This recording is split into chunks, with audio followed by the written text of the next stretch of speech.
কেঁচুসাৰ উৎপাদন কৰি স্বাৱলম্বী এগৰাকী মহিলা। কেঁচুসাৰ উৎপাদন কৰি স্বাৱলম্বী হৈছে তেওঁ। নাম কুন্তি পাটৰ। মৰিগাঁও জিলাৰ ধৰমটোলৰ অন্তৰ্গত থেকেৰাগুৰিৰ কুন্তি পাটৰ নামৰ মহিলাগৰাকীয়ে কেঁচুসাৰ উৎপাদনৰ জৰিয়তে দাঙি ধৰিছে এক সুন্দৰ নিদৰ্শন। স্বাৱলম্বী হোৱাৰ লগতে সকলোৰে আদৰ্শ হৈ পৰিছে মৰিগাঁৱৰ এইগৰাকী মহিলা। এইগৰাকী মহিলাই নিজে খেতি বাতি কৰাৰ লগতে 2023 বৰ্ষৰ পৰা নিজৰ ঘৰতে আৰম্ভ কৰিছিল কেঁচুসাৰ উৎপাদনৰ কাম।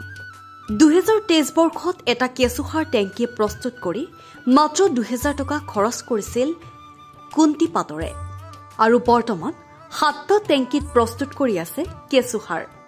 এই ক্ষেত্ৰত কেঁচুসাৰ প্ৰস্তুত কৰি কুন্তি পাটৰে নিজে স্বাৱলম্বী হোৱাৰ লগতে অঞ্চলটোত এগৰাকী আদৰ্শ মহিলা হিচাপে পৰিচিত হৈ পৰিছে। 23 চনৰ পৰা বনাই থকা গৈছে। ইয়াত এটা ক'ব গ'লে 7টা আছে বেড। 7টা বেড আছে। এতিয়ালৈকে মানে 2 টন দিয়া গৈছে বৰ্তমান এতিয়ালৈকে। তাৰপিছত আৰু চালিবলৈ আছে বহুতখিনি আছে।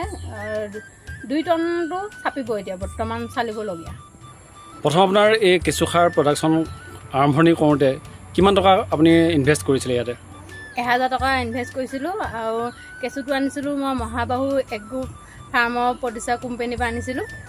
কেঁচুটো যেনিবা কোম্পানী পিনৰ পৰাই দিলে, বাকীখিনি খৰচ কৰি মানে 1000 টকা খৰচ হৈছে নেকি।